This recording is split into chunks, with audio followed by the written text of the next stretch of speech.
Allahu Akbar. Allahu Akbar. Allahu Akbar.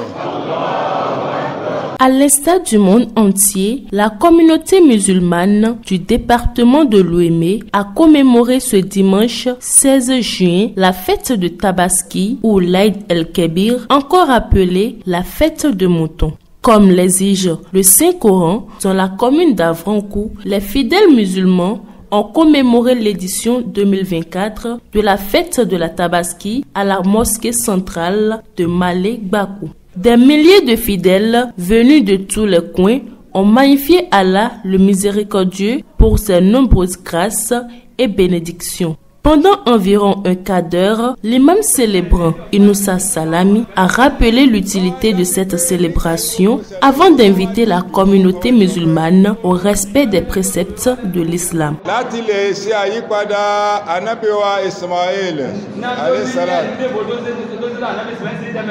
Lára bàbá rẹ̀ tí ń jẹ́ Ànábì Ibrahim. Ọlọ́run wá fi ẹran àgbò tó fi pààrọ̀ ẹ̀ fúnjọ́ náà lọ́hùn. Après la prière de l'Aïd, une bête a été immolée en guise de sacrifice, selon les recommandations du Saint-Coran.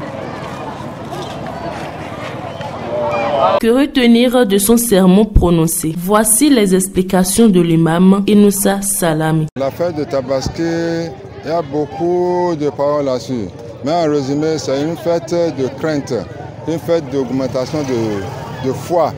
Celui qui a la foi en Dieu doit augmenter sa foi aujourd'hui. Notre prophète Ibrahim, alayhi salatu wa salam, qui avait dit à Allah que si Allah lui avait donné un enfant, parce qu'il y a un homme qui a sacrifié 1000 bêtes et 300 bœufs pour le sacrifice.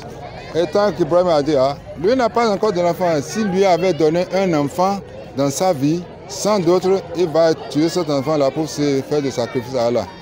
Donc il a fait ce sacrifice à Allah. En tant que voulu faire ça, Dieu a dit, celui-là, il a la crainte de Dieu. Sa foi est bon, c'est un père de foi. Donc Dieu lui a échangé l'enfant Ismaël en lui donnant un mouton. Quelques fidèles ayant pris part à cette prière ont témoigné leur reconnaissance à Allah pour ce moment d'action de grâce. Nous remercions le Seigneur et nous prions le Seigneur de nous aider dans nos activités quotidiennes, dans la paix, dans ce pays, le Bénin, et dans la sous-région.